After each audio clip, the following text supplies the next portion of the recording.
যাদের মা বাবা দুনিয়ার জমিনের মধ্যে নাই তারাই বুঝে মা বাবা কত বড় নিয়ামত। কথা কোন ঠিক না বেটি?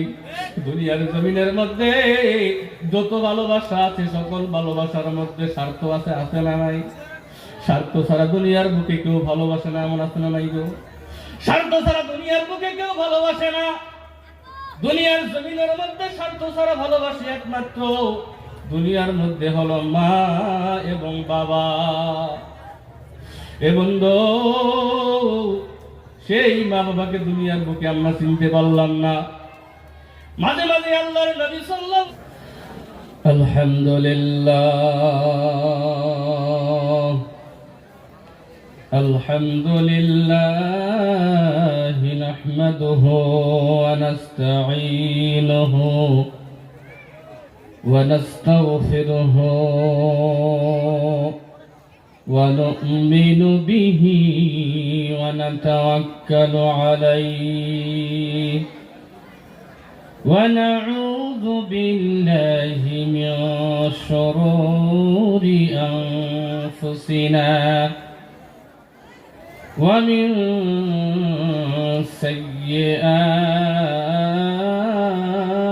سيئات أعمالنا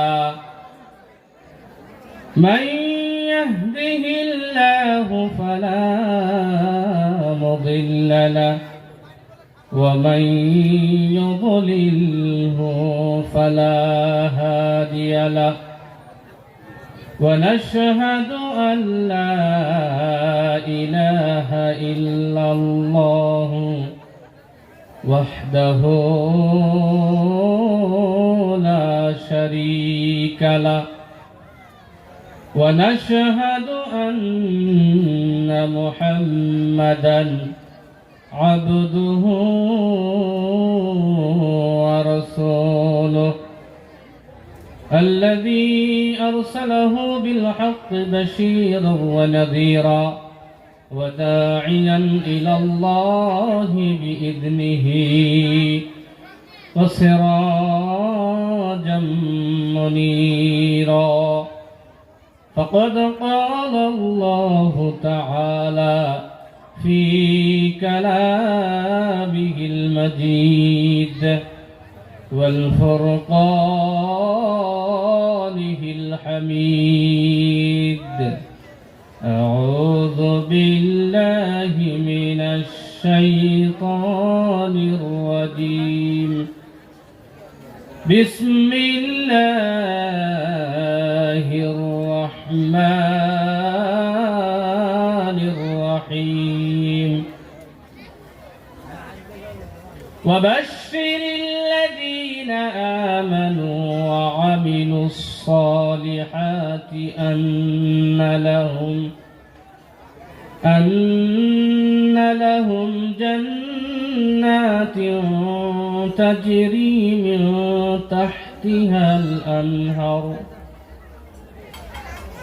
উপস্থিত আজকের এই বিশাল ধর্মীয় জলসার সুনামধন্য মহামাননীয় সভাপতি সাহেব, মঞ্চবিষ্ট রয়েছেন মুরব্বিয়ানে কেরাম, উলামায়ে কেরাম, আমার সম্মুখে বসে থাকা অত্র অঞ্চলের মুরব্বিয়ানে কেরাম, যুবক বন্ধুগণ, পর্দার আড়ালে বসে থাকা অতি স্নেহের আদরের মা এবং বোনেরা,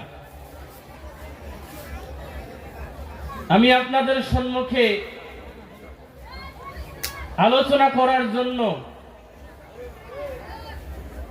দিনের কথা বলার জন্য, আমি একজন নগণ্য মানুষ। এখানে বসার যোগ্যতা আমার নাই, কারণ স্টেজের মধ্যে বসে আছেন যত দিনেরা বসে আছেন হয় নানা, না হয় মামা। সামনে যারা বসে আছেন কেউ হন মামা, কেউ হন নানা। আমার থেকে বড় আপনারা উঁচু মানের সম্মানীয়। আমি আপনাদের সম্মুখে আপনাদের দোয়া নেওয়ার জন্য বসেছি। আপনারা দোয়া করবেন তো ইনশাআল্লাহ, নাকি কোন? দোয়া করবেন তো ইনশাআল্লাহ। আমি একটা অনুরোধ আপনাদের কাছে করব, পিছনে যারা আছেন যতটুকু টাইম আলোচনা করব আমরা শুনবো, যদি আমরা একটা সবাই মিলেমিশে বসি, মজলিসের সুরতটা একটা সুন্দর দেখা যাবে। বাহির থেকে মেহমান আসছেন, যদি আসার পরে এমন অবস্থা দেখে, এমন অবস্থা দেখলে তিনাদের মনও নষ্ট হয়ে যাবে, মুখ দিয়ে কথা আসবে না। ভাই যদি একটু আগায় আসতেন, পিছনে যারা আছেন, এই সাইডে যারা আছেন, দয়া করে আপনাদের পাও দুইটা ধরে ধরে ফেলেছি, পাও ধরে করবো, আপনারা একটু আগে আসেন তো সবাই, সবাই একটু আসেন না ভাই, আপনাদের পাও ধরে করতেছি, আর কি কমু ভাই, সবাই একটু এগিয়ে আসেন, জায়গাটা পুরো করেন না, সুন্দর দেখা যাবে। এদের পিছনের ভাই যারা আছেন, আপনারা কি আমার কথা বুঝতেছেন না? নাই পিছনের ভাই যারা আছেন, আপনারা কি আমার কথা বুঝতেছেন না? নাই আসেন ভাই, একটু আগে আসেন না, একটু আগে আসেন। জলসার সুরতটা একটু দেখার একটু সৌন্দর্য লাগবে তো। যে কয়টা মানুষ আছেন যদি একসাথে বসে সুন্দরভাবে যদি আলোচনাগুলো শুনেন, আল্লাহ এর মধ্যেই কামিয়াবি দিবেন। ধরে কোন আমিন। আমার ভাইরা, পৃথিবীর বুকে আমরা সকলেই জান্নাত চাই নাকি কোন? কে কে জান্নাত চাই? দুইটা হাত তুলে দেখাই। কে কে জান্নাত চাই? লিল্লাহি তাকবীর। আল্লাহ তুমি সকলের হাতকে কবুল ও মঞ্জুর করে নাও। আমরা সকলেই জান্নাত চাই নাকি কোন? জান্নাত যদি আমরা চাই, তা জান্নাতের আমল করা লাগবে না গো। এখন জান্নাত মনে মনে চাই আর সারা রাত নাক ডাকে ঘুম পারি, ফজরের নামাজ শুনতে যাই, খবরই পাই না, জান্নাত পাওয়া সম্ভব? খেতে আবাদ না করে খাবার পাওয়া যাবো গো? খেতে যদি আবাদ না করা হয়, ধান যদি না গাড়া হয়, আবাদ যদি সুন্দরভাবে না করা হয়, জান্নাত পাওয়া, দুনিয়ার মুখে খাবার কিন্তু খাওয়া সম্ভব নয়। ঠিক তেমনি ভাবে দুনিয়ার মুখে আমল যদি ভালো না হয়, জান্নাতি আমল যদি আমাদের জিন্দেগিতে না আসে, আমরা জান্নাতের আশা করে লাভ পাবো না। আমার আল্লাহ বলেন, পৃথিবীর মানুষ, হে নবী আপনি সারা পৃথিবীর মানুষকে জানাইয়া দেন, যদি পৃথিবীর মধ্যে যদি মানুষ দুইটা জিন্দেগিতে বস্তু ফিটিং করতে পারে, দুইটা ফিটিং যদি বস্তু করতে পারে, ওই দুইটা বস্তু করলে আমি আমি আমি ওই বান্দাদেরকে এমন এক জান্নাত দান করব, যে জান্নাতের তলদেশে নহর রয়েছে, ধরে কোন সুবহানাল্লাহ। এমন নদী, ওই নদী থেকে সামান্য একটু পানি পান করলে সারা জিন্দেগি কোনোদিন তৃষ্ণা আসবে না, সারা জিন্দেগি কোনোদিন পানির পিপাসা লাগবে না, ধরে কোন সুবহানাল্লাহ। আমার আল্লাহ রাব্বুল আলামিন বলেন, ওয়াবাশশিরিল লাযীনা আমানু ওয়া আমিলুস সালিহাত, জোরে কোন আল্লাহু আকবার। হে বান্দা, আমার আল্লাহ এত সুন্দর করে জানাইয়া দিলেন, দুনিয়ার জমিনের মধ্যে আমার বান্দাগুলি যদি দুইটা আমল যদি করতে পারে, আমি আল্লাহ এমন জান্নাত দান করব, যে জান্নাতের তল দিয়ে আমি সুন্দর নদী বানিয়ে দিয়েছি, ধরে কোন সুবহানাল্লাহ। আল্লাহ রাব্বুল আলামিন বলেন, ওয়াবাশশিরিল লাযীনা আমানু ওয়া আমিলুস সালিহাত। এক নম্বরে হলো পৃথিবীর জমিনের মধ্যে আমরা আল্লাহর উপরে ঈমান আনা লাগবে, ধরে কোন সুবহানাল্লাহ। আল্লাহর রাসূলের প্রতি ঈমান আনা লাগবে। দুই নম্বরের মধ্যে আল্লাহ বলেন, দুনিয়ার জমিনের মধ্যে আমার বান্দাগুলি যদি ভালো ভালো কর্ম করে, ওই ভালো ভালো কর্ম করার জন্য আমি আল্লাহ তাদেরকে জান্নাত দান করে দেব। ভালো ভালো যদি কর্ম করি আমরা, এক নম্বরে আল্লাহ এবং আল্লাহ রাসূলের প্রতি ঈমান আনা লাগবে, পাকা পুক্ত ঈমান আমাদের অন্তরে এবং শারীরিক ভাবে বাহির থেকে আমাদের কি ঈমান ওলা দেখাইতে হবে, অন্তর থেকেও দেখাইতে হবে। দুই নম্বরের মধ্যে ঈমান আনার পরে দুনিয়ার বুকে ভালো ভালো কর্মগুলো আমাদের করা লাগবে। যদি আমরা ভালো কর্ম করতে পারি, এই ভালো কর্মের জন্য আল্লাহ আমাদেরকে এমন জান্নাত দান করবেন, যে জান্নাতের তল দিয়ে আল্লাহ সুন্দর নদী বহন করে দিয়েছে, সুন্দর নদী প্রবাহিত করে দিয়েছেন। দুনিয়ার বুকে আমরা নিজের জিন্দেগির ভিতরে আমলে সালেহ তো আমরা করতেই পারি না, জিন্দেগিটা এমন ভাবে আমরা অতিবাহিত করতেছি, কোন সময় চিন্তাও করি না আমরা যে আমরা কোন পথে চলতেছি, আমাদেরকে কোথায় যাইতে হবে, আমরা কোথায় চলতেছি, আমাদেরকে কোথায় যাইতে হবে। আমরা কোনো সময় চিন্তা করি না, কোনো সময় চিন্তা করি না পৃথিবীর বুকে ভালো সৎকর্মের দ্বারা দুনিয়ার জমিনের মধ্যে সকল মানুষ কামিয়াব হয়ে গেছে। ধরে কোন সুবহানাল্লাহ। নিজের জিন্দেগিটা একটু খুলে দেখেন। আজকে এই কবরস্থানের জন্য সুন্দর জালিসুর রহমান করা হয়েছে। প্রত্যেকজন মানুষ আমরা একদিন না একদিন এই দুনিয়া ছেড়ে কবরের মধ্যে যাব। কথা বলেন ঠিক না ব্যাঠিক? আমরা সকলেই একদিন দুনিয়া থেকে চলে কবরের মধ্যে যাব। বন্ধু, দুনিয়া থেকে যে আমরা কবরের মধ্যে যাব, দুনিয়া থেকে যে কবরের মধ্যে যাব, সেই কবরের জন্য আমরা কি করলাম? সেই কবরের জন্য আমরা দুনিয়াতে কি করলাম? সাহাবারা নিজের জিন্দেগি শেষ করে দিয়েছেন। সাহাবারা নিজের জিন্দেগি শেষ করে দিয়েছেন, তাও কবরের চিন্তা তিনারা এমন ভাবে দুনিয়ার মুখে করতেন, এমন ভাবে তিনারা জিন্দেগিতে চিন্তা করতেন। আমার ভাইরা, আমার বন্ধুগণ, আমরা তো সাহাবা না, আমরা কেন চিন্তা করি না কবরের কথা? পৃথিবীর বুকে হযরত ওমর রাদিয়াল্লাহু তাআলা আনহু এত বড় একজন জালিলুল কাদার সাহাবা ছিলেন। হযরত উসমান গনি রাদিয়াল্লাহু তাআলা আনহু এত বড় একজন সাহাবা ছিলেন। হযরত আবু বকর সিদ্দিক রাদিয়াল্লাহু তাআলা আনহু এত বড় একজন সাহাবা ছিলেন। তিনাদের জিন্দেগি খুলে দেখেন, তিনারা কবরকে দেখে কত ভয় করতেন, আখিরাতকে তিনারা কত ভয় করতেন। আজকে দুনিয়ার জমিনের মধ্যে আমরা জিন্দেগি চলতেছি, মরার কথা কখনো চিন্তা করি না, কবরের কথা কখনো চিন্তা করি না। একটাবার কি ভয় হয় না? জিন্দেগি থেকে তো আমার বাবা দুনিয়া থেকে চলে গেছে, বহুতের বাবা দুনিয়া থেকে গেছে না নাই গো? বহুতের দাদা দুনিয়া থেকে চলে গেছে, বহুতের মা দুনিয়া থেকে চলে গেছে, বাড়ি থেকে বহুত আত্মীয় স্বজন বহুতেই দুনিয়া থেকে চলে কবরের মধ্যে গেছে। এটাই প্রমাণ করে আমিও একদিন দুনিয়া থেকে কবরের মধ্যে যাইতে হবে। কথা কোন ঠিক না ঠিক? একটা কথা বলেন, যুবক, তুমি কোন পথে চলতেছো? তুমি কোথায় চলতেছো? ফজরের নামাজের আজান হয়, তুমি বিছানার মধ্যে শুয়ে থাকো।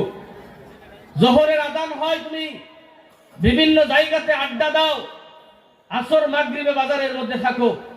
ঈশার নামাজের সময় পার হয়ে যায়, তুমি বলতে পারো না, যুবক, আজকে যদি এই মুহূর্তের মধ্যে আমার মৃত্যু হয়, আমাকে তো কবরের মধ্যে যাওয়া লাগবে। আপনি তো কবরের মধ্যে যাব। কবরে যাওয়ার পরে কি জবাব দিব আমরা? কবরে যাওয়ার পরে কি জবাব দেব? মুনকির নাকির ফেরেশতা তো কবরের মধ্যে সওয়াল করবে, প্রশ্ন করবে, মান রাব্বুকা, মান দীনুকা, মান নবিয়ুকা। তোমার রব কি? রবকে? তোমার দ্বীন কি? তোমার নবী কে? পৃথিবীর বুকে যদি আমরা আল্লাহর বিধান মেনে চলি, আল্লাহর কথা মেনে চলি, আল্লাহর রাসূলের সুন্নতকে মেনে চলি, আমাদের দ্বীনকে যদি বিশ্বাস করি, তাহলে এই কবরের মধ্যে সওয়ালের জবাবগুলো দেওয়া আমাদের জন্য সহজ হবে। কিন্তু দুনিয়াতে নামাজ কোনোদিন পড়ি নাই, জিন্দেগিতে কোনোদিন আল্লাহর রাসূলের সুন্নতকে মানি নাই, আল্লাহর বিধানকে মানি নাই, নবীর সুন্নতকে কোনোদিন জিন্দেগিতে মানি নাই, নবীকে কোনোদিন জিন্দেগিতে বিশ্বাসই করি নাই। মুখ দেয়া কইছি খালি, অন্তর থেকে বিশ্বাস করি নাই। আমরা কবরের মধ্যে গিয়ে সওয়ালের জবাব দিতে পারবো না।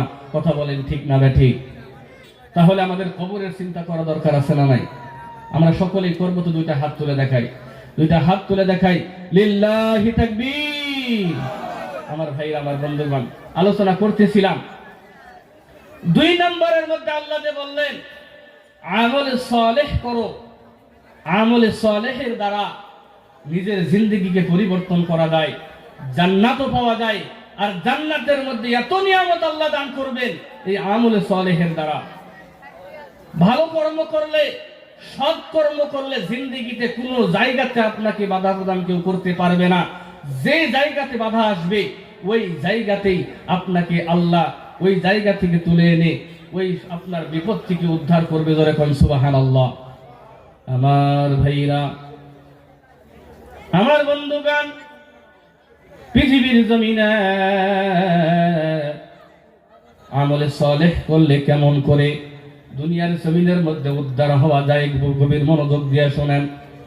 সহিহ মুসলিম শরীফের হাদিস, বনী ইসরাঈলদের জামানার মধ্যে তিনজন যুবক একদিন বাড়ি থেকে বাহির হয়ে গেলেন। যাইতেছেন একটা পাহাড়ের কিনারা দিয়ে যাওয়া আরম্ভ করে দিয়েছেন। ও বন্ধু, গভীর মনোযোগ দিয়ে কথাগুলো শুনবেন। পাহাড়ের কিনারা দিয়ে যাইতেছেন, যাইতে হঠাৎ করে বৃষ্টি আরম্ভ হয়ে গেল। সঙ্গে সঙ্গে যুবক তিনজন, পাহাড়ের মধ্যে একটা গুহা রয়েছিল, গুহা বোঝেন তো, পাহাড়ের গুহার ভিতরে প্রবেশ করে গেলেন। এ বন্ধু, পাহাড়ের গুহার মধ্যে যখন প্রবেশ করলেন, কিছুক্ষণ পর ঝড় তুফান যখন আরম্ভ হয়ে গেল, ভালো করে ঝড় তুফান যখন আরম্ভ হয়ে গেল, একটা সময় গুহার মধ্যে একটা পাথর এসে পড়ে গেল। গুহার মধ্যে একটা পাথর এসে পড়ে গেল। সাউন্ডটা বেশি হয়েছে, একবারে সাউন্ড বেশি হয়েছে। মাইকম্যান ভাই কই আছেন? হ্যালো, আমাদের মাইকম্যান কোথায়? মাইকম্যান অতি সত্তর আসলে মাইকের সাউন্ডটা একটু বেশি হয়েছে আর কি, কথা বলা অসুবিধা হচ্ছে। ভাই আমাদের মাইকম্যান কোথায়? পাথর আইসা গুফার মুখটা বন্ধ করে দিছে। এবার তিনজনের মধ্যে আলোচনা করতেছে, ভাই আমরা এখন কিভাবে দুনিয়ার বুকে যাব, আমরা কিভাবে এই গুফার ভিতর থেকে বাহির হইতে পারবো। আলোচনা করতে একটা পর্যায়ের মধ্যে আলোচনা এটাই আরম্ভ করলেন যে পৃথিবীর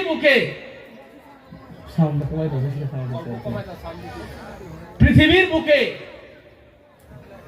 যদি আমরা ভালো কর্ম করে থাকি, সেই ভালো কর্মের দ্বারা, সেই ভালো কর্মের কথা আল্লাহর কাছে বলে আমরা যদি মুক্তি পাই, তাহলে আমরা তিনজন আল্লাহকে রাজি করার জন্য যে আমলগুলি করেছি, তিনজনে একটা করে আমল আমরা আল্লাহর দরবারে ফরিয়াদ করব আর দোয়া করব, আল্লাহ যেন আমাদের এই রাস্তা খুলে দেয়। জোরে কোন সুবহানাল্লাহ। আমার ভাইরা, আমার বন্ধুগণ, প্রথম নম্বরে যুবকটা বলা আরম্ভ করল, ও মালিক, দুনিয়ার জমিনের মধ্যে আমার বাড়ির ভিতরে আমার মা রয়েছে, আমার বাবা রয়েছে, আমার সন্তান আছে, আমার স্ত্রী রয়েছে। ও মালিক, দুনিয়ার জমিনে আমি কিছু সংখ্যক বকরি, কিছু সংখ্যক গরু, কিছু সংখ্যক উট আমি দুনিয়ার জমিনের মধ্যে চরানোর জন্য নিয়ে যাই। ও মালিক, দুনিয়ার জমিনের মধ্যে আমি যেদিন করে চরানোর জন্য বকরি নিয়ে যাইতাম, ছাগল যেদিন আমি চরানোর জন্য যাইতাম, মালিক দুনিয়ার জমিনের মধ্যে আমার একটা আমল ছিল, আমি প্রত্যেক দিন যে জায়গাতে আমি চরানোর জন্য যাইতাম, বকরি ছাগল চরানোর জন্য যাইতাম, ছাগল নিয়ে যখন বাড়িতে আসতাম, বাড়িতে আসার পরে আমি ছাগল দহন করে, ছাগলের দুধ দহন করে, আমি ছাগলের দুধ দহন করে, গরুর দুধ দহন করে আমি সর্বপ্রথম আমি আমার মা বাবার মুখের মধ্যে তুলে দিতাম। জোরে কোন সুবহানাল্লাহ। ও দয়ার মালিক, তারপর আমার সন্তানের মুখে তুলে দিতাম। ও দয়ার আল্লাহ, একদিন আমি বহু দূরে বকরি চরানোর জন্য গিয়েছিলাম গো আল্লাহ। ও আল্লাহ, ওই দিন আসতে আমার বহুত দেরি হয়ে গেছে। ওই দিন দেরি হয়ে যাওয়ার পরে প্রত্যেক দিন যেমন করে বকরির দুধ দহন করে আমি আমার মায়ের মুখে তুলে দিতাম, আমি আমার বাবার মুখে তুলে দিতাম। ওই দিন আমার দেরি হয়ে গেছে। ওই রাত্রে বেলায় আমি বকরির দুধ দহন করে আমি মা বাবার সামনে যখন গেছি, গিয়া দেখি আমার মা বাবা জমিনের মধ্যে ঘুমায়া রয়েছে। জোরে কোন সুবহানাল্লাহ। ও মালিক, আমি দেখলাম আমার মা বাবা দুনিয়ার মধ্যে ঘুমিয়ে রয়েছে, আমি আমার মা বাবাকে ডাক দিলাম না। আমি কি করলাম, আমি আমার মা বাবার বিছানার সামনে সারা রাত দাঁড়ায়া রইলাম। আমার সন্তানগুলো কান্দে, বাবা বাবা বলে কান্দে, আমার কাছে দুধ চাই, আমি আমার সন্তানদেরকে খাওয়াই নাই। আমার মা বাবা যখন দুনিয়ার জমিনের মধ্যে ঘুম থেকে উঠলো, আমি সঙ্গে সঙ্গে আমার মা বাবাকে আমি দুধের গ্লাসটা তুলে দিয়েছিলাম। জোরে কোন সুবহানাল্লাহ। ও মালিক, এই দুনিয়ার জমিনের মধ্যে এই কর্মটা আমি করেছিলাম তোমাকে রাজি করার জন্য রে মালিক। এই কর্মটা যদি তোমার জন্য করে থাকি, তুমি এই পাথরটা এই গুফার মুখ থেকে সরাইয়া দাও। জোরে কোন সুবহানাল্লাহ। দোয়া করতে দেরি, আল্লাহ রাব্বুল আলামিন পাথরটা একটু জমিন থেকে সরাইয়া দিলেন। জোরে কোন সুবহানাল্লাহ। তাহলে সৎকর্মের দ্বারা ফল পাওয়া যায় না নাই? সৎকর্মের দ্বারা ফল পাওয়া যায় না নাই? ও যুবক, দুনিয়ার জমিনের মধ্যে মা বাবার খেদমত করে রে যুবক। দুনিয়ার জমিনের মধ্যে তুমি কোন পথে চলতেছ রে যুবক? এটাই তো জিন্দেগি না রে যুবক, এটাই তো জিন্দেগি না। তুমি তোমার মায়ের দিকে চোখ রাঙিয়ে কথা বলো, তুমি তোমার বাবার সঙ্গে চোখ রাঙিয়ে কথা বলো। ও যুবক, তুমি শোনো, যখন কোন সন্তানের উপরে, যখন কোন মা বাবা খারাপ পেয়ে, মনের মধ্যে আঘাত পেয়ে যখন কোন সন্তানের উপরে ঈশ শব্দটা বলে, সঙ্গে সঙ্গে আমার আল্লাহর আরশ মাওলা থরথর করে কাঁপা আরম্ভ করে দেয়। জোরে কোন সুবহানাল্লাহ। এ বন্ধু, দুনিয়ার জমিনের মধ্যে যুবক তুমি কোন কেমন করে চলতেছ? তুমি তোমার মাকে দেখতে পারো না, তুমি তোমার বাবাকে দেখতে পারো না। একটা কথা তুমি শোনো, দুনিয়ার জমিনের মধ্যে কোন যদি মানুষ বাবা মার দিকে তাকায়া দেখে, সকাল হইল, সকালবেলা বাবা মার দিকে রহমতের নজরে, মহাব্বতের নজরে, ভালোবাসার নজরে কোন সন্তান যদি জান্নাতের বাগান বানায়া দাও, সকলেই চিৎকার মেরে বলেন আমিন। ও বন্ধু, দুনিয়ার জমিনের মধ্যে যাদের মা বাবা দুনিয়ার জমিনের মধ্যে নাই, তারাই বুঝে মা বাবা কত বড় নিয়ামত। কথা কোন ঠিক না বেটি? দুনিয়ার জমিনের মধ্যে যত ভালোবাসা আছে, সকল ভালোবাসার মধ্যে স্বার্থ আছে, আছে না নাই? স্বার্থ ছাড়া দুনিয়ার বুকে কেউ ভালোবাসে না, এমন আছে না নাই গো? স্বার্থ ছাড়া দুনিয়ার বুকে কেউ ভালোবাসে না। দুনিয়ার জমিনের মধ্যে স্বার্থ ছাড়া ভালোবাসে একমাত্র দুনিয়ার মধ্যে হলো মা এবং বাবা। এ বন্ধু, সেই মা বাবাকে দুনিয়ার বুকে আমরা চিনতে পারলাম না। মাঝে মাঝে আল্লাহর নবী সাল্লাল্লাহু আলাইহি ওয়াসাল্লাম হুক হুক করে কাঁদতেন, হুক হুক হুক করে কাঁদতেন। সাহাবারা জিজ্ঞাসা করতেন, ইয়া রাসূলুল্লাহ, ইয়া হাবিবাল্লাহ, দুনিয়ার জমিনের মধ্যে আপনি কেন কান্দেন? আমরা আপনার কান্না সহ্য করতে পারি না। নবীজি কাঁদতেন আর বলতেন, সাহাবা শুনো শুনো, দুনিয়ার জমিনের মধ্যে আমি আমার মায়ের কথা মনে পড়ে গেছি। জোরে কোন সুবহানাল্লাহ। আমি আমার মায়ের কথা মনে পড়ে গেছে। আমার মা কোথায় চুম্বন করতেন, আমার মা কোথায় কোথায় চুম্বন করতেন, আমার সেই কথাগুলো মনে পড়ে গেল। আমার মা আমাকে কত মোহাব্বত করতো, সেই মোহাব্বতের কথা মনে পড়ে গেছে। এই জন্য আমি নবী দুনিয়ার জমিনের মধ্যে কান্দি। ধরে কোন সুবহানাল্লাহ। ও যুবক, পা দুটো আগায় দাও, পায়ের মধ্যে হাত রেখে বলা যায়, রে যুবক, দুনিয়ার জমিনের মধ্যে মা বাবার খেদমত করো, মা বাবার কাছ থেকে দোয়া নাও। মা বাবার কাছ থেকে যদি দোয়া নিতে পারো, আল্লাহ তোমার ঠিকানা বানায়া দিবে জান্নাত। জোরে কোন সুবহানাল্লাহ। যাদের মা বাবা দুনিয়ার বুকে বেঁচে আছে, আমরা সকলে মা বাবার কাছ থেকে দোয়া নিয়ে জান্নাতে যাইতে চাই। কে হাত তুলে দেখায়? মা বাবা কার কার আছে দুনিয়ার বুকে বাবা মার দোয়া নিয়ে জান্নাত যাইতে চাই? লিল্লাহি তাকবীর। আল্লাহ তুমি সকলের হাতকে কবুল মঞ্জুর করে নাও। ও বন্ধু, দুনিয়ার জমিনের মধ্যে যাদের এই নিয়ামত আছে, ওই নিয়ামতটা আপনারা দুনিয়ার জমিনের মধ্যে, পৃথিবীর জমিনের মধ্যে নিয়ামতটা নষ্ট হইতে দিবেন না। আল্লাহর নবী বলেন, দুনিয়ার জমিনের মধ্যে কোন মানুষের বাবা মা দুনিয়ার জমিনের মধ্যে বেঁচে আছে, অথচ সেই বান্দাটা দুনিয়ার জমিনের মধ্যে জান্নাত কামাইতে পারলো না, ওই মানুষটার মতো হতভাগা দুনিয়ার জমিনের মধ্যে আর কোন মানুষ হতে পারে না। জোরে কোন নাউজুবিল্লাহ। পৃথিবীতে বাবা মা বেঁচে আছে, অথচ সেই বাবা মা চিনতে পারলো না, জান্নাত পেতে পারলো না। ওর মধ্যে হতভাগা দুনিয়াতে আর কেউ নাই। যুবক, তুমি তোমার বাবার সাথে চোখ রাঙিয়ে কথা বলো, তুমি তোমার মায়ের সাথে চোখ রাঙিয়ে কথা বলো। পৃথিবীর বুকে শোনো, মা বাবার মতো মুহাব্বত করেনেওয়ালা ব্যক্তি দুনিয়াতে আর কেউ নাই।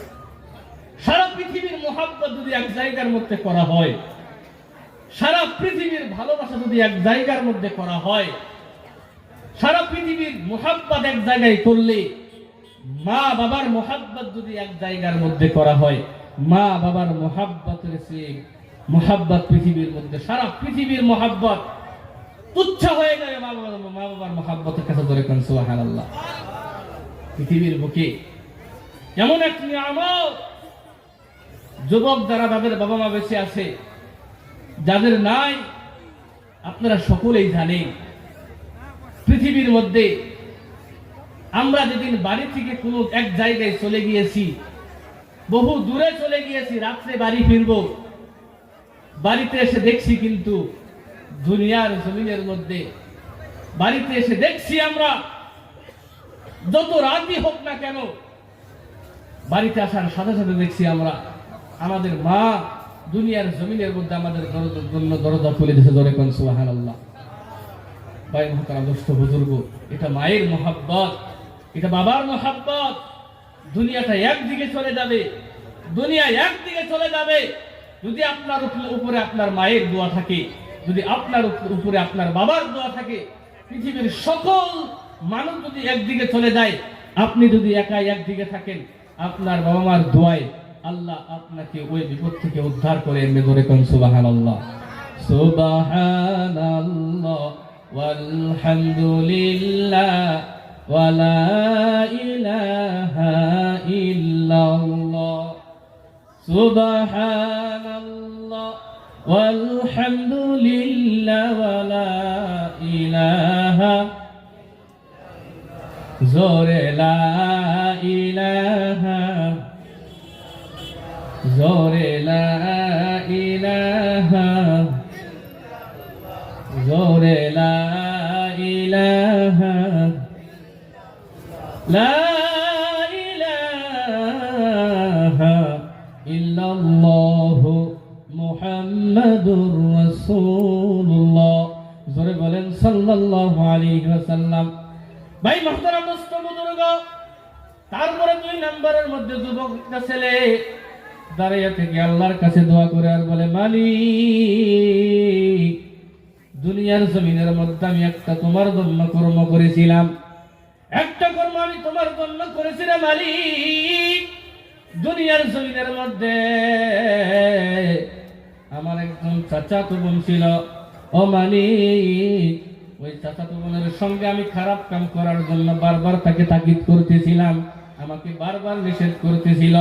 নিষেধ করতে করতে করতে করতে করতে একটা পর্যায়ে এসে গেল, বাধ্য হয়ে আমার চাচাতো বোন আমার প্রস্তাবের মধ্যে রাজি হয়ে গিয়েছিল। বলেছিল, পৃথিবীর জমিনে আপনি আমাকে 100 দিরহাম যদি দেন, তাহলে আমি আপনার প্রস্তাবের মধ্যে রাজি থাকবো। ও মালিক, রাজি হওয়ার পরে যখন আমি দুনিয়ার জমিনের মধ্যে আমি আমার বোনের চাচাতো বোনের সঙ্গে যখন আমি কুকর্মের মধ্যে লিপ্ত হইতেছিলাম, তখন আমার চাচাতো বোন ডাক দিয়া বলে, ও আল্লাহর বান্দা, ও ভাই, শোনো শোনো, পৃথিবীর জমিনের মধ্যে আল্লাহকে দেখে ভয় করো। আল্লাহ দুনিয়ার জমিনের মধ্যে আমাকে সতীত্ব দিয়েছিল, আমাকে এত সুন্দর করে বানিয়েছিল, আমি আমার এই সতীত্বটা আমার স্বামীর জন্য রেখে দিয়েছিলাম। কিন্তু ভাই, দুনিয়ার জমিনের মধ্যে তোমার প্রতারণায় করে, তোমার জবরদস্তিতে আমি তোমার কাজের জন্য সাড়া দিয়েছি ভাই। ও ভাই,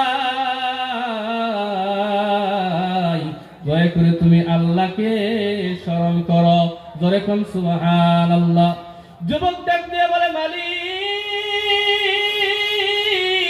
ওই দিন আমি তোমার জন্য তোমার কথা স্মরণ করার পরে মালিক, আমি ওই দিন আমি আমার বোনের কাছ থেকে দূরে সরে গিয়েছিলাম। ধরে কোন সুবহানাল্লাহ।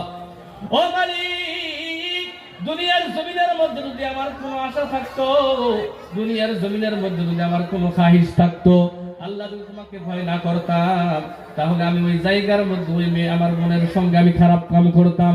ও মালিক, দুনিয়ার জমিনের মধ্যে তোমাকে ভালোবাসি বলে, তোমাকে মোহাব্বত করি বলে, আমি ওই জায়গা থেকে তোমার জন্য সরে এসেছিলাম। ধরে কোন সুবহানাল্লাহ। ও যুবক, তুমি কোন পথে চলতেছো রে যুবক? দুনিয়ার জমিনের মধ্যে তুমি খারাপ কাজ করার জন্য তুমি অবৈধভাবে তুমি অন্য মেয়ের সঙ্গে কথা বলতেছো রে যুবক। ও যুবক, জিন্দেগির মধ্যে তুমি কেমন করে চলতেছ যুবক? তুমি তোমার গার্লফ্রেন্ডের সঙ্গে কথা বলতে বলতে নিজের জিন্দেগিটা তুমি ধ্বংস করে দিলে রে যুবক। একটা কথা মনে রাখো, এই মুহূর্তের মধ্যে যদি তোমার মৃত্যু হয়ে যায়, অবৈধভাবে তুমি যখন কথা বলতে বলতে বলতে বলতে তোমার যদি মৃত্যু হয়ে যায় রে যুবক, একটা কথা মনে রাখবা, তোমার ঈমান নসিব হবে না, বেঈমান হয়ে তোমাকে কবরের মধ্যে যাওয়া লাগবে। জোরে কোন নাউযুবিল্লাহ। গার্লফ্রেন্ড নামক বেজাল আছে না নাই গো সমাজের মধ্যে? অবৈধ মেয়ের সাথে কথা বলার বেজাল আছে না নাই? ও বন্ধু যুবক, ওইটাও তো একটা যুবক ছিল বনি ইসরাইলের। ওই যুবকটা খারাপ কাম করার জন্য রেডি হয়ে গিয়েছিল, সমস্ত কিছুই রেডি হয়ে গিয়েছিল। মেয়েটা বলেছিল, ভাই আল্লাহকে ভয় করো, আল্লাহকে ভয় করো। ও যুবক, তুমি কোথায় বসে বসে তোমার গার্লফ্রেন্ডের সঙ্গে কথা বলতেছো? কানের মধ্যে হেডফোন লাগায়া লাগায়া তুমি কথা বলতেছো। পৃথিবীর কেউ জানুক আর না জানো, আমার আল্লাহ জানে না নাই? জানে না নাই? ও যুবক, জিন্দেগির জমিনের মধ্যে তুমি কোন পথে চলতেছো রে যুবক? ও যুবক, একবার কি তোমার মৃত্যুর কথা স্মরণ হয় না রে যুবক? মৃত্যু অবধারিত, মৃত্যু তো একদিন একদিন হবে। যুবক বন্ধু, দুনিয়ার জমিনের মধ্যে হালাল ভাবে তুমি তোমার স্ত্রীর সঙ্গে যত কথা বলবা, স্ত্রীকে সাথে যত সময় দিবা, স্ত্রীর সঙ্গে তুমি সুন্দর সুন্দর কথা বলবা, আল্লাহ তোমার প্রত্যেকটা কথার মধ্যে সওয়াব দান করে দেবে। জোরে কোন সুবহানাল্লাহ। পৃথিবীর বুকে বর্তমান একটা ভাইরাস ঢুকে গেছে সমাজের মধ্যে। অবৈধ সম্পর্ক, অবৈধ ভালোবাসা। যুবক নিজের জিন্দেগিটা শেষ করে দিল। নিজের জিন্দেগিটা শেষ করে দেওয়ার পরে বিবাহর বন্ধনের মধ্যে আবদ্ধ হয়ে গেল। সারাটা জিন্দেগি এমন একটা ভূত ঘটনা আমার নজিরের সামনে আছে। যুবক পোলাপানগুলো বর্তমান কোন পথেই বর্তমান রাস্তার মধ্যে আসতেছে না, দিনের দিকে আসতেছে না, দিন থেকে বহু দূরে চলে গেছে তারা। এর জন্য আমরা বাবা মাও দায়ী আছি, আমরা বাবা মাও দায়ী আছি। যদি কোন কেমনে হুজুর বাবা মা কিভাবে দায়ী হইল? সন্তানের বয়স হয়েছে, বিবাহর বয়স হয় না গো। আমাদের আসলে বা ভারতের নিয়ম কি? একজন ছেলের বয়স, প্রাপ্ত বয়স্ক হলো 21 বছর। ছেলের 21 বছর বয়স হয়ে গেছে, ছেলেকে বিবাহ দেওয়ার চিন্তাই বাবা মার মনের মধ্যে আসে না। এদিকে তো ছেলে বিবাহের জন্য পাগলা হয়ে গেছে, আছে না নাই গো? অবৈধ সম্পর্ক করতেছে, আর মধ্যে দায়ী প্রত্যেকটা বাবা মায়ের মধ্যে দায়ী আছে। যদি বলেন কেমনে? বাবা মাকে যদি বলা হয় আপনার ছেলেকে বিবাহ দেন, এখন কামাই করে না, কি বিবাহ করে দিব, বিয়া কিভাবে দিব? এখন যদি বিবাহ করায় দেই, আমার সন্তানটা কিভাবে সংসার চালাবে, কিভাবে রোজগার করবে? একটা কথা মনে রাখবেন, দুনিয়ার জমিনের মধ্যে রিজিকের মালিক হলো আল্লাহ। যদি কেউ মনে করে যে আমি আমার সন্তানকে কিভাবে বিবাহ করাই, আমার সন্তান তো রোজগারই করে না, রোজগার কামাই যদি না থাকে, আমার সন্তানকে কিভাবে বিবাহ করাবো, এই কথা যদি কোনো মানুষ বলে, সঙ্গে সঙ্গে আল্লাহর সাথে কুফরি করবে। জোরে কোন নাউযুবিল্লাহ, জোরে কোন নাউযুবিল্লাহ। সন্তানের বিবাহর বয়স হয়েছে, সন্তানকে বিবাহ করিয়ে দিন। বর্তমান জামানার মধ্যে এমন পরিস্থিতি দাঁড়াইছে গো, এমন পরিস্থিতি বর্তমান জামানার মধ্যে দাঁড়াইছে। আজকালকার যুবক পোলাপান, আজকালকার বাবা মা, আমাদের সংসারের মধ্যে বর্তমান কিন্তু শান্তি নাই। শান্তি আছে গো? সংসারে শান্তি আছে? বিবাহ করানোর পরে ছেলেকে বিবাহ করাইছে, 2 দিন পরে সন্তান কি হয়ে যায়, আলাদা হয় না নাই গো? 2 দিন পরেই আলাদা হয়ে যায়, কারণটা কি? সন্তানকে বিবাহ করাইলে 2-3 মাসও থাকতে পারে না, অল্প কয়েকদিন পরেই তারা কি হয়ে যায়? আলাদা হয়ে যায়। তার কারণটা কি? আলাদা হওয়ার কারণটা কি? একটু চিন্তা করে দেখুন, ডিপলি মাইন্ডে চিন্তা করে দেখুন, দুনিয়ার বুকে আমাদের অভাবটা কোন জায়গার মধ্যে। একটা কথা মনে রাখবেন, দুনিয়াটা যদি আপনি জান্নাতের একটা টুকরা দেখতে চান, দুনিয়াতে যদি জান্নাতের একটু সুখ দেখতে চান, যদি কোনো বাড়িতে কোনো স্ত্রী ভালো হয়, কোনো বেটার বউ ভালো হয়, কোনো মেয়ে যদি ভালো হয়, তাহলে ওই বাড়িটা একটা জান্নাতের বাগান হয়ে যায়। ধরে কোন সুবহানাল্লাহ। বাড়িটা জান্নাতের বাগান হয়ে যায়। যে বাড়িতে মেয়ে লোকটা ভালো থাকে, কিন্তু যে বাড়িতে মেয়ে লোকটা ভালো নয়, সেই বাড়িতে আল্লাহর জান্নাত ওই বাড়িতে দেখা দেবে না, জাহান্নামের কিছু আযাব ওই বাড়িতে দেখা দেবে। জোরে কোন নাউযুবিল্লাহ। আমার ভাইরা, আমার বাবাজিরা, একটা কথা সব সময় মনে রাখবেন, ছেলে যখন বিবাহ করাবেন, মেয়ে যখন বিবাহ দিবেন, দুইটা বস্তু, দুইজনের একটা বস্তু সবসময় মনে রাখতে হবে। আজকে যদি কোনো বাড়ির থেকে কোনো বাবা, কোনো মা, কোনো ছেলে, কোনো মেয়ে যদি বিবাহ করানোর জন্য যদি দেখতো ছেলেটা নামাজ পড়ে কিনা নাই, ছেলেটার ভিতরে দিন আছে কিনা নাই, তাহলে যুবকগুলো টাকার পিছনে ছোটা বাদ দিয়ে 5 ওয়াক্ত নামাজ মসজিদের মধ্যে গিয়ে নামাজ আদায় করতো। ধরে কোন সুবহানাল্লাহ। যদি ছেলের দিকে দেখতো, ছেলে 5 ওয়াক্ত নামাজ পড়ে কিনা নাই, ছেলের ভিতরে দিন আছে কিনা নাই, এটা যদি দেখতো কোনো মেয়ের বাবা মা, তাহলে ওই ছেলেটা, প্রত্যেকজন ছেলে নামাজি হয়ে যেত। কারণ সকলেই জানতো যে যদি ভালো মেয়ে যদি আমরা বিবাহ করতে চাই, তাহলে আমাদেরকে নামাজি হইতে হবে। ভালো মেয়ে যদি বিবাহ করতে চাই, আমাদেরকে নামাজি হইতে হবে। এখন বর্তমান ছেলের যদি ভালো ইনকাম না থাকে, হাই ফাই যদি কন্ডিশন না থাকে, ওই ছেলেদের কাছে মেয়েদেরকে দিতে চাই না। কথা বলেন ঠিক না নাই? যে ছেলের কামাই নাই, রোজগার নাই, ওই ছেলের কাছে কোনো মানুষ দিতে চাই না মেয়েকে। যদিও ছেলেটা নামাজি, যদিও ছেলেটার মুখে দাঁড়িয়ে আছে, যদিও ছেলেটা সুন্নতের মধ্যে আমল করার চেষ্টা করে, যদিও ছেলেটা কোরআন পড়ে, যদিও ছেলেটা সুন্নতের পাইরবি করে, তাও ওই ছেলেটার কাছে কোনো মা বাবাই মেয়েকে দিতে চায় না। আর ছেলে যখন বিবাহ করাবে, ছেলে বিবাহ করানোর সময় বাবারা কি দেখে, মায়েরা কি দেখে, ছেলেরা কি দেখে, যুবকরা? মেয়েটার সৌন্দর্য আছে না নাই, রূপ সৌন্দর্য আছে না নাই, গুণ থাক আর না থাক, ওই দিকে কোনোদিনও কোনো সময় কোনো বাবা মা, কোনো মেয়ে, কোনো ছেলে ওই দিকে ভ্রুক্ষেপ করে না। ওই মানুষটা, ওই বাবা মা যে মেয়েটাকে নিয়ে আসলো, দিনদারি দেখলো না, বংশ বুনিয়াদ দেখলো না, শুধুমাত্র সৌন্দর্য দেখে রূপের পাগলে ছেলের বউ করে নিয়ে আসলো, ওই সংসারটার মধ্যে একটা সময় 2-3 মাস পরেই ওই সংসারের মধ্যে আগুন লাগবে। কথা বলেন ঠিক না বাকি? বন্ধু, যদি আপনি মেয়েটার রূপ না দেখে, যদি মেয়েটার রূপ না দেখে যদি আপনি মেয়েটার পর্দা দেখতেন, মেয়েটার গুণ দেখতেন, মেয়েটার বংশ বুনিয়াদ দেখতেন, তাহলে প্রত্যেকটা মেয়ে রূপ সৌন্দর্যের মধ্যে চর্চা না করে প্রত্যেকজন মেয়ে পর্দানিশী হয়ে যেত। কথা বলেন ঠিক না বেটি? কথা বলেন ঠিক না বেটি? আমার কথা কি বোঝা যাচ্ছে? গো বোঝা যায়? বন্ধু আমার, পৃথিবীর বুকে আমাদের জিন্দেগিটা পরিবর্তন করা লাগবে। আমাদের জিন্দেগিটা পরিবর্তন করা লাগবে। আমাদের জিন্দেগি যদি আমরা পরিবর্তন না করতে পারি, তাহলে আমাদের জিন্দেগির ভিতরে সুখ শান্তি এই বস্তুটা জিন্দেগির ভিতরে আসবে না। বন্ধু, আপনি কোথায় চলতেছেন? আপনাকে তো কবরে যাওয়া লাগবে। আপনাকে তো কবরে যাওয়া লাগবে। আমি তো কবরের মধ্যে একদিন যাব। আমি যে কবরের মধ্যে যাব, আমি কবরের জন্য দুনিয়াতে কি করে গেলাম? দুনিয়াতে কবরের জন্য আমি কি করলাম? এই যে আমল আমি দুনিয়াতে করলাম, আল্লাহ কবরের মধ্যে যাওয়ার পরে আল্লাহর কাছে বলবো, আল্লাহ এই আমল নিয়ে আমি তোমার দরবারে আসছি। আমার ভাইরা, আমার বন্ধুগণ, হযরত ওমর রাদিয়াল্লাহু তাআলা আনহু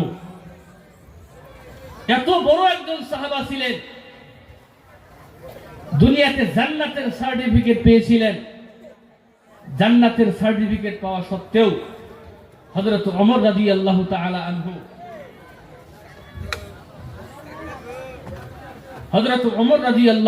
আনহু তিনার জিন্দেগিটা একটু খুলে দেখেন।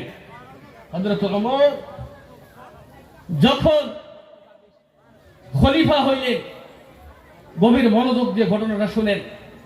খলিফা হওয়ার পরে একদিন হযরতে হুযায়ফা ইবনুল ইয়ামান রাদিয়াল্লাহু তাআলা আনহু ওনার কাছে আল্লাহর নবী সাল্লাল্লাহু আলাইহি ওয়াসাল্লাম রাত্রি বেলায় এসে মক্কার মদিনার জমিনের মধ্যে যত মুনাফিক আছে, যত মুনাফিক সাহাবা ছিল, মুনাফিকদের নাম হযরত ওমর রাদিয়াল্লাহু তাআলা আনহু হযরতে হুযায়ফা ইবনুল ইয়ামান রাদিয়াল্লাহু তাআলা আনহুর কাছে গিয়ে আল্লাহর নবী সাল্লাল্লাহু আলাইহি ওয়াসাল্লাম দিয়ে আসলেন।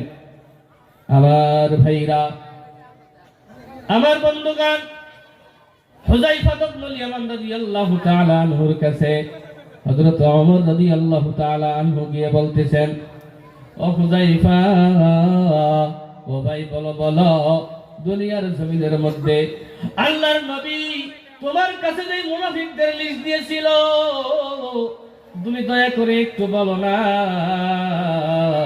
ওই লিস্টের মধ্যে আমি ওমরের নাম আছে কিনা?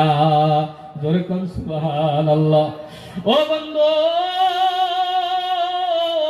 দুনিয়ার জমিনে হযরত ওমর রাদিয়াল্লাহু তাআলা আনহু এত বড় একজন সাহাবা ছিলেন। ও বন্ধু, দুনিয়ার জমিনের মধ্যে এত বড় একজন সাহাবা ছিলেন হযরত ওমর রাদিয়াল্লাহু তাআলা আনহু। তিনার মনের মধ্যেও আল্লাহ তিনাকে দুনিয়ার জমিনের মধ্যে জান্নাতের সার্টিফিকেট দিয়েছেন। ও ওমর, তুমি আমার জান্নাতের মধ্যে চলে যাবে। ও বন্ধু, আল্লাহর নবী হযরত ওমর রাদিয়াল্লাহু তাআলা আনহু কত বড় সাহাবা ছিলেন, গভীর মনোযোগ দিয়ে শুনেন। ও বন্ধু, আল্লাহর নবী যখন মিরাজের মধ্যে চলে গেলেন, মিরাজের মধ্যে যাওয়ার পরে, মিরাজের মধ্যে যখন চলে গেলেন, মিরাজের মধ্যে যাওয়ার পর আল্লাহর নবী সাল্লাল্লাহু আলাইহি ওয়াসাল্লাম হযরত জিবরিল আলাইহিস সালাতু ওয়াস সালাম আল্লাহর নবীকে সঙ্গে করে নিয়ে যখন জান্নাত ভ্রমণ আরম্ভ করে দিলেন, জান্নাত দেখতেছেন, দেখতে দেখতে হঠাৎ একটা সুন্দর ঘর দেখতে পেলেন। হযরত জিবরিল আলাইহিস সালাতু ওয়াস সালামকে ডাক দিয়ে বললেন, ভাই জিবরিল, বলো বলো বলো, এই যে সুন্দর ঘরটা দেখা যাইতেছে, ঘরটা কার? হযরত জিবরিল ডাক দিয়ে বলে, পৃথিবীর জমিনের মধ্যে নবী গো, এই ঘরটা হলো আপনার সাহাবা হযরত ওমর রাদিয়াল্লাহু তাআলা আনহু। জোরে কোন সুবহানাল্লাহ। এ বন্ধু, এত বড় একজন সাহাবা আল্লাহ তাআলার জন্য ওই জান্নাতের মধ্যে ঘর বানায়া রাখছেন। ওই সাহাবা হযরত হুযায়ফা ইবনুল ইয়ামানের কাছে গিয়ে বলতেছেন, ভাইজান বলো বলো বলো, আমি তো একজন সাহাবা, তুমি আমাকে দয়া করে একটু খুলে বলো, তোমার কাছে যে আল্লাহর নবী সাল্লাল্লাহু আলাইহি ওয়াসাল্লাম দুনিয়ার জমিনের মধ্যে একটা লিস্ট দিয়ে গিয়েছিল, মুনাফিকদের লিস্ট। ও হুযায়ফা, বলো বলো বলো, ওই লিস্টের মধ্যে আমার নাম আছে কিনা? জোরে কোন সুবহানাল্লাহ। এত বড় একজন সাহাবা, তিনার জিন্দেগি তুলে দেখেন, তিনি কবরকে কত ভয় করত। হযরত ওমর, তিনার সন্তানের নাম হলো আব্দুল্লাহ এবং হযরত হুসাইন রাদিয়াল্লাহু তাআলা আনহু, দুইজন সাহাবা এক জায়গার মধ্যে পড়াশোনা করার জন্য গিয়েছে। পড়তেছেন হযরত হুসাইন তার কলমটা জমিনের মধ্যে একবার ফেলে দিয়েছে। ফেলে দেওয়ার সাথে সাথে ডাক দিয়ে বললেন, ওরে আব্দুল্লাহ, তুমি আমার কলমটা তুলে দাও। আব্দুল্লাহ কলম তুলে দিলেন, হুসাইন আবার ফেলে দিলেন, আবার তুলে দিলেন, আবার ফেলে দিলেন। ও বন্ধু, এবার তিনবার যখন ফেলে দিলেন, আব্দুল্লাহ ডাক দিয়া বলে, ওরে হুসাইন, আমি তোমার গোলাম হয়েছি নাকি? আমি তোমার কলম বারবার জমিনের মধ্যে তুলে দিতে পারবো না। হুসাইন ডাক দিয়ে বলল, ওরে গোলামের বাচ্চা গোলাম, ওরে গোলামের ছেলে গোলাম, তুমি শুধু গোলাম নাও, তোমার বাবাও জমিনের মধ্যে গোলাম। জোরে কোন সুবহানাল্লাহ। অর্ধেক পৃথিবীর খলিফা, সামান্য ভারতবর্ষের নয়, আধা পৃথিবীর খলিফা হযরত ওমর তিনার ছেলেকে বলেছে, ও গোলামের বাচ্চা গোলাম, তুমি শুধু গোলাম নাও, তোমার বাবাও হলো গোলাম। আব্দুল্লাহ রাদিয়াল্লাহু তাআলা আনহু কান থেকে রাগ করে চলে গেলেন। বাড়িতে গিয়ে চুপচাপ বসে আছেন। বাবা ডাক দিয়ে বলল, বাবা রে, তুমি কেন এমন করে চুপচাপ করে বসে আছো? ডাক দিয়ে বলল, বাবা, হুসাইন আমাকে গোলাম বলেছে এবং তোমাকেও গোলাম বলেছে। এমন ঘটনা যখন খুলে বললেন, সমস্ত ঘটনা খুলে বলার পর হযরত ওমর রাদিয়াল্লাহু তাআলা আনহু ডাক দিয়ে বললেন, ও আমার বাবা আব্দুল্লাহ, আমি তোমার বিচার করব জুমার নামাজের দিন। জুমার নামাজ যখন শেষ হবে, সকল সাহাবাদেরকে সঙ্গে করে নিয়ে বিচার করব। তোমাকে কেমনে করে গোলাম বললো, আমাকে কেমনে করে গোলাম বললো। ও বন্ধু, গভীর মনোযোগ দিয়ে শোনেন। হযরত ওমর রাদিয়াল্লাহু তাআলা আনহু, হযরত ওমর রাদিয়াল্লাহু তাআলা আনহু, হযরত ওমর রাদিয়াল্লাহু তাআলা আনহু, ও বন্ধু, জুমার নামাজ কমপ্লিট হয়ে গেল। জুমার নামাজ কমপ্লিট হয়ে যাওয়ার পর জুমার নামাজ যখন শেষ করে দিলেন, সকল সাহাবাদেরকে এলান করে দিলেন, ডাক দিয়ে বললেন, ও আল্লাহর নবীর সাহাবারা, আমার ছেলে আব্দুল্লাহ হুসাইনের বিরুদ্ধে বিচার দিয়েছে। হুসাইনের বিচার আমরা করব। বিচারটা দয়া করে সকলে একটু থাকবেন। বিচারটা কি হয়? সঙ্গে সঙ্গে সকল সাহাবারা এক জায়গার মধ্যে হয়ে গেলেন। বিচার আরম্ভ হয়ে গেল। ডাক দিয়ে বললেন, হুসাইন, বলো বলো বলো, তুমি বলে আমার সন্তানকে গোলাম বলেছ, আমাকেও নাকি গোলাম বলেছ? ও হুসাইন, তুমি কেমনে করে বললে? ডাক দিয়ে বললেন, আমিরুল মুমিনিন, দুনিয়ার জমিনের মধ্যে আমি হুসাইন নবীজির নাতি, দুনিয়ার জমিনের মধ্যে মিথ্যা কথা বলি না। জোরে কোন সুবহানাল্লাহ। হযরত ওমর তাআজ্জব হয়ে তাকায়া রইছেন। ডাক দিয়ে বললেন, হুসাইন, তুমি বলো বলো বলো, তুমি কেমনে করে সত্য কথা বললে? ডাক দিয়ে বললেন, হুজুর, দুনিয়ার জমিনের মধ্যে আপনি বলেন তো, আপনি আমার নানার গোলাম ছিলেন না? নাই। জোরে কোন সুবহানাল্লাহ। হযরত ওমরের চোখ দিয়ে জোর জোর করে পানি আরম্ভ হয়ে গেল। ডাক দিয়ে বললাম, হুসাইন, তুমি যেই কথাটা আমার কাছে বললে, এই কথাটা তুমি কোনো কাগজের মধ্যে লিখে দিতে পারবা কিনা? ডাক দিয়ে বললেন, হুজুর, আমি আপনার এই কথাটা আমি কোন কাগজ কলম দিয়ে লিখে দিতে পারবো। ডাক দিয়ে বললেন, হুসাইন, নাও নাও, এই যে আমি তোমাকে কাগজ দিলাম, এই কাগজের মধ্যে লিখে দাও, দুনিয়ার বুকে আমি তোমার নানার গোলাম ছিলাম। জোরে কোন সুবহানাল্লাহ।